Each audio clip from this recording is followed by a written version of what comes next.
খুবই অল্প সময় আমরা একটি আয়াতের বিষয়ে কিছু আলোচনা শুনব।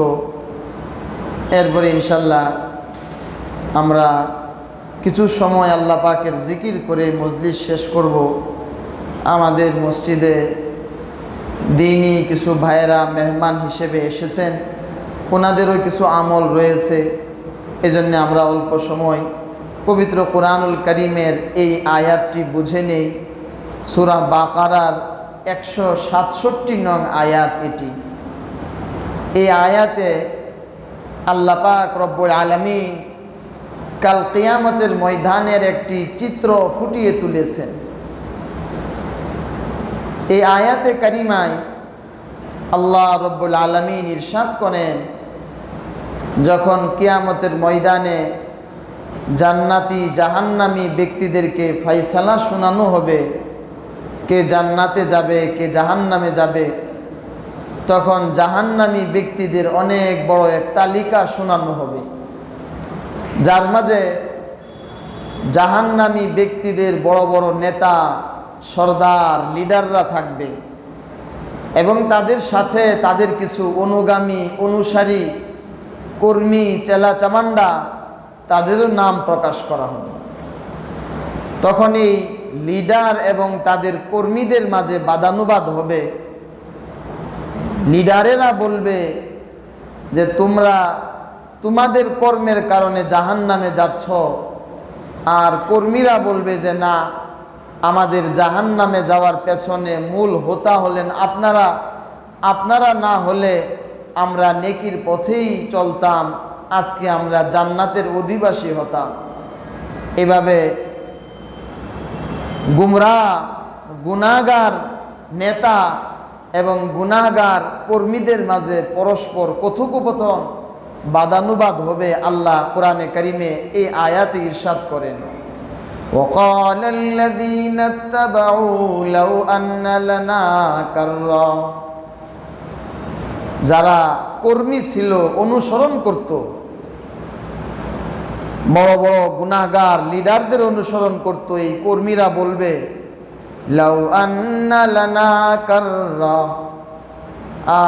যদি আমাদেরকে একটিবার সুযোগ দেওয়া হয় আর আমরা দুনিয়ায় যেতে পারি, ফানাতাবাররা মিনহুম কামা তাবাররাউ মিন্না, দুনিয়ায় গেলে আমরাও ঘোষণা করব যে আমরা কোনো নেতার সাথে নাই, লিডারের সাথে নাই। যেমন লিডাররা আজকে বলতেছে তারা আমাদের সাথে নাই, আমরা যদি একটি বারের জন্য দুনিয়ায় যেতে পারি, আমরা যে এটাই ঘোষণা দিব যে আমরা কাউকে মানি না, কোনো গুনাহগার ব্যক্তিকে মানি না। আজকে যেমন এই লিডারেরা আমাদেরকে চিনতেছে না, আমরাও একটি বারের জন্য দুনিয়ায় গেলে তাদেরকেও চিনব না। আল্লাহ বলতেছেন, কাযালিকা ইউরিহিমুল্লাহু আমালাহুম হাসারাতিন আলাইহিম। সেই কিয়ামতের দিন গুনাহগারদের আমল তাদের আফসোস রূপে প্রকাশ পাবে, তারা আফসোস করবে, পেরেশান হবে। তাদের আমল, মানুষ আমল দেখে ফলাফল দেখে খুশি হয়, কিয়ামতের ময়দানে এই সমস্ত কর্মীদের, এই সমস্ত অনুসরণকারীদের ফলাফল হবে আফসোস, পরিতাপ। আর এই আফসোস সেদিন কোনো কাজে আসবে না। আল্লাহ বলেন, ওমা হুম বিখারিজিনা মিনান নার, আমরা তাদেরকে জাহান্নাম থেকেও মুক্তি দিব না, তারা সেই অবস্থায় জাহান্নামের মাঝে থাকবে। মুহতারাম হাজিরিন, মুফাসসিরিনে কেরাম সূরা বাকারার এই 167 নং আয়াতের আলোকে 5টি বিষয়ে আলোচনা করেছেন।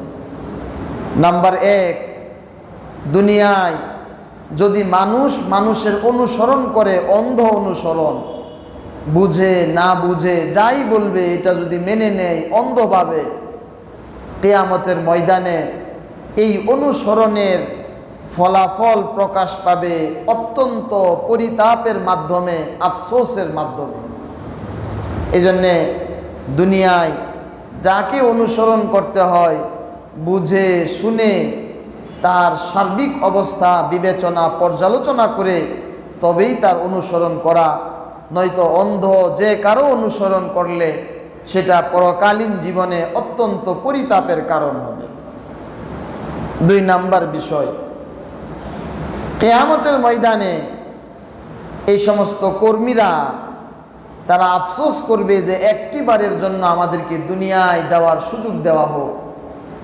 আল্লাহ তাআলা তাদেরকে সেই সুযোগ দিবেন না। এই আয়াতের আলোকে এটা বুঝে আসে যে মানুষের সুযোগ সব সময় আসে না, কখনো কখনো সুযোগ আসে। সুযোগ হাতছাড়া হয়ে গেলে তখন আফসোস করেও সেই সুযোগের আর সদ্ব্যবহার করা, সেই সুযোগকে কাজে লাগানো সম্ভব না।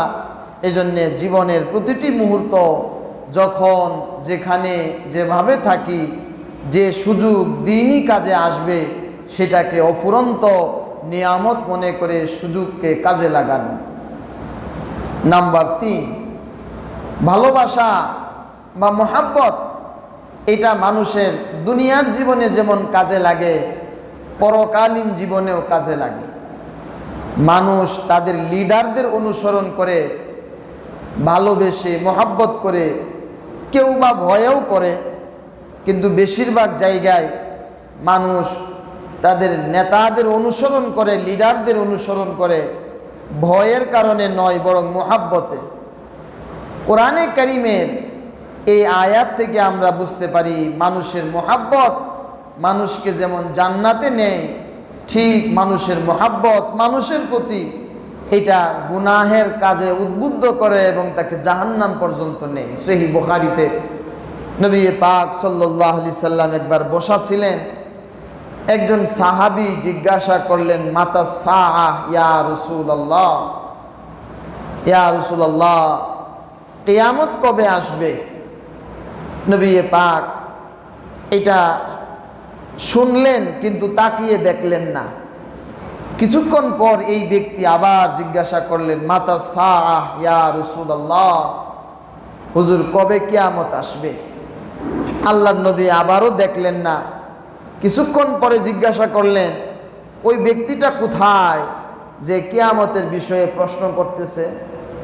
সে বললেন, ওই সাহাবী বললেন, আনা ইয়া রাসূলুল্লাহ, হুজুর আমি প্রশ্ন করেছিলাম কবে কিয়ামত হবে।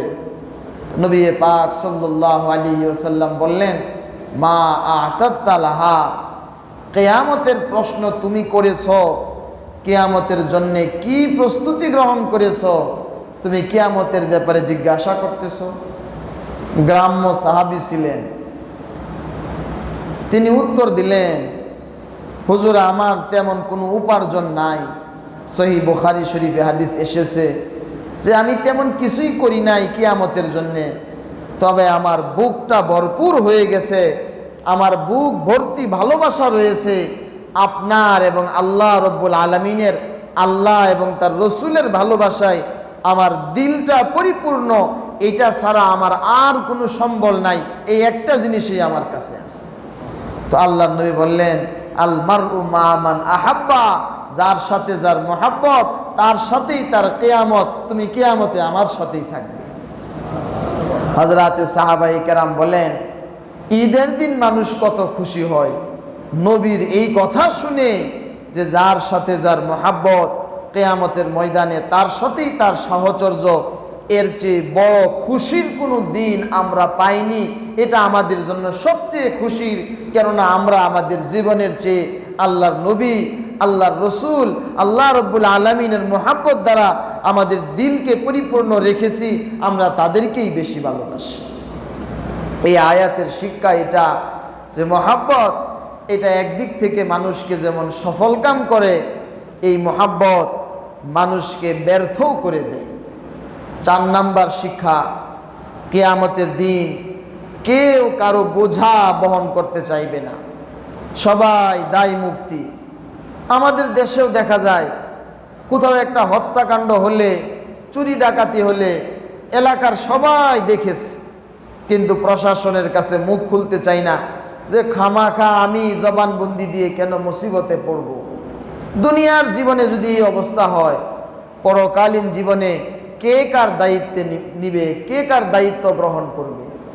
তখন বাস্তবতা আরও বেশিভাবে ফুটে উঠবে যে মানুষ সবাই তাদের নিজ নিজ কর্মের দায় অন্যের উপর চাপাতে চাইবে, আর অন্য কোনো ব্যক্তি নিজের দায় নিজের উপর নেয়া বা অন্যের দায় নিজের উপর নেয়া এতে সন্তুষ্ট হবে না, বরং অন্যের কাঁধে দিতে চাইবে। এই জন্যই আল্লাহ বলছেন সূরা আবাসা ওয়া তাওয়াল্লার মাঝে যে সবাই একজন আরেকজনকে দেখে পালাবে, মা ছেলেকে, বাবা ভাইকে। তবে মনে রাখতে হবে নেককার ব্যক্তিরা পালাবে না। এই আয়াতটা গুনাহগারদের ব্যাপারে, যে গুনাহগাররা বাবা ছেলেকে দেখে, মা সন্তানকে দেখে পালাবে, নেককাররা পালাবে না। নেককাররা তো একসাথে মতির মিম্বারে বসা থাকবে। এই আয়াতে আমরা অনেক সময় এটা বলি যে কিয়ামতের ময়দানে কেউ কাউকে চিনবে না। না, এই বিষয়টা ঠিক নয়। কারণ আয়াতের শেষে এসেছে ওয়ুজুহু ইয়াউমা ইযিন মুসফিরা, কিছু মানুষের মুখ থাকবে হাস্যোজ্জ্বল, সুতরাং বোঝা গেল তারা পালাবে না। পালাবে তো ওই ব্যক্তি যার মুখ থাকবে মলিন। আয়াতের শেষাংশে আসছে উলাইকা হুমুল কাফারাতুল ফাজারা, এরা হবে গুনাহগার পাপিষ্ট, এরা পালাবে। নেককাররা পালাবে না, তারা তো একসাথে পরিবারকে নিয়ে থাকবে। এটা আমাদের বুঝতে হবে। তো আল্লাহ রব্বুল আলামিন এই আয়াতে কিয়ামতের ময়দানে একজন আরেকজনের উপর তাদের কর্মের দায়কে চাপাতে চাবে, এই বিষয়টি উত্থাপিত করেছেন। এরপর যে বিষয়টি আমরা বুঝতে পেরেছি 5 নম্বরে, সেটি হচ্ছে একজনের ক্ষতি অন্যান্যদের উপর এটার প্রভাব সৃষ্টি করে। যেমন একজন দায়িত্বশীল সমাজপতি, তিনি যখন সমাজের প্রধান হন, মানুষ খুশিতে হোক বা না খুশির বশবর্তী হয়ে হোক তার অনুসরণ করে। আর সে যদি গুনাহগার হয়, মানুষ তার অনুসরণ করে, তখন এটার ক্ষতি পুরো সমাজে পড়ে। আর আখিরাতেও তার দলে বলে লোকেরা তার অন্তর্ভুক্ত হয়ে তারাও জাহান্নামে যাবে। সুতরাং বোঝা গেল